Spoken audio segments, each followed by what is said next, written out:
Governor Greg Abbott is calling on the Texas Legislature to rein in so-called institutional home buyers. So these are investors and corporations who buy single-family homes and then rent them out. Some say it impacts housing affordability. This is the focus of Joshua Fechter's latest article in the Texas Tribune, and he's joining us now for insight. Thank you so much for being here.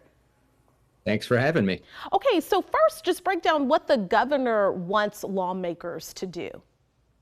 So the governor wasn't terribly prescriptive in his tweet, but what he indicated was that he wanted lawmakers to basically tackle this issue of Wall Street in the home buying environment.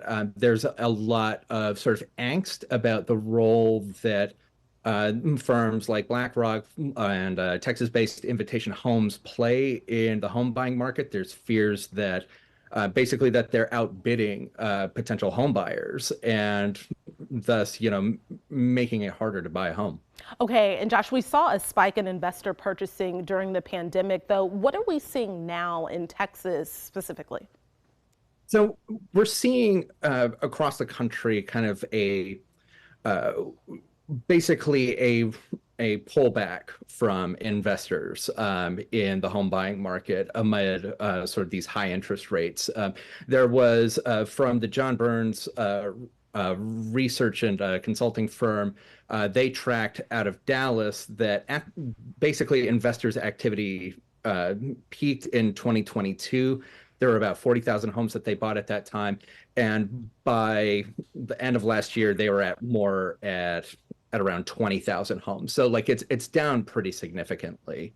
Okay, so we know that last year lawmakers did try to rein in investors' purchasing efforts. What was their focus and what happened to those efforts? So there were a couple bills that were floating around. The big one was from a Republican Senator, Brian Hughes, who had this bill that would have required Texas A&M not to ban the practice of investors buying homes, merely just to track what role do these investors play in the single family housing market. And the governor vetoed that bill, and the reason he did it was more tactical. At the time, Republican lawmakers were not coming to terms on a property tax deal, which was a big deal last year. And that was more of a tactic to sort of get them to the table. Now it seems like the governor has a renewed appetite for it. Okay, so in your piece, you spoke to some experts, some of them questioning if whether limiting investors from buying and owning homes would really help the housing market and first-time buyers. Why do they question this?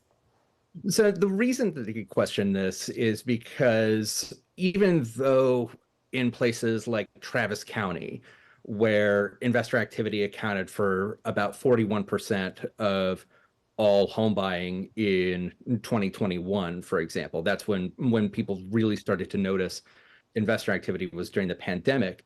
But even when you see figures like that, what we know about single family rentals, what we know about investor activity in single family home buying is that they actually own kind of like a small percentage of the overall housing stock. They own about 3% of the single family rental stock, which means that they own less of the overall single family housing stock. So people kind of see this as sort of like a small problem that perhaps complicates the housing market, but doesn't get to the big structural issues of housing affordability.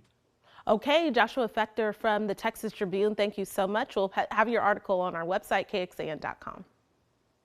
Thank you so much. First warning weather with Jim.